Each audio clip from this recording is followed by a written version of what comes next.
ব্রাজিলের হয়ে কতটা গুরুত্বপূর্ণ নেইমার তা হয়তো অনুধাবন করতে পারেননি কার্লো অ্যানচেলোত্তি। বিশ্বকাপ নাকের ডগায় চলে আসলেও এখনও তাকে নিয়ে স্পষ্ট বার্তা দেননি ডন কার্লো।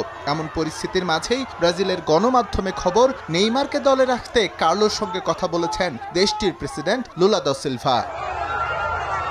ব্রাজিল স্কোয়াডে নেইমারের অপরিহার্যতা অনুধাবন করেই হয়তো লুলার এই প্রয়াস। তবে এজন্য কার্লোর উপর কোনো চাপ প্রয়োগ করতে চান না তিনি, বরং সেলেসাওদের ফুটবল ইতিহাসের অন্যতম সেরা ফুটবলারকে নিয়ে স্কোয়াড সাজাতে অনুরোধ করেছেন ব্রাজিল প্রেসিডেন্ট।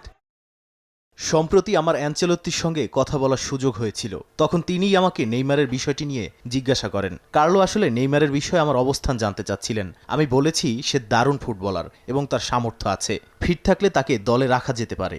ব্রাজিলের দায়িত্ব নিয়ে একটা বিষয় স্পষ্ট করেছেন কার্লো অ্যানচেলোত্তি, তা হলো শুধুমাত্র নামের ভারে কেউই সুযোগ পাবে না জাতীয় দলে। লুলা দা সিলভাও হেঁটেছেন একই পথে। নেইমারকে তিনি অবশ্যই দলে দেখতে চান, এজন্য সক্ষমতার প্রমাণ তাকেই দিতে হবে বলে মনে করেন লুলা দা সিলভা।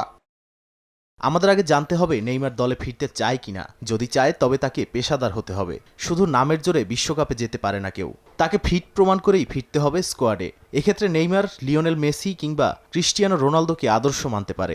এদিকে সান্তোসের হয়ে কোপা সুদ আমেরিকানার ম্যাচে অপ্রীতিকর পরিস্থিতির শিকার হয়েছেন নেইমার। ম্যাচ শেষে ক্লাবের প্রতি তার নিবেদন নিয়ে প্রশ্ন তোলেন সমর্থকরা, জানিয়ে তর্কে জড়ান তিনি।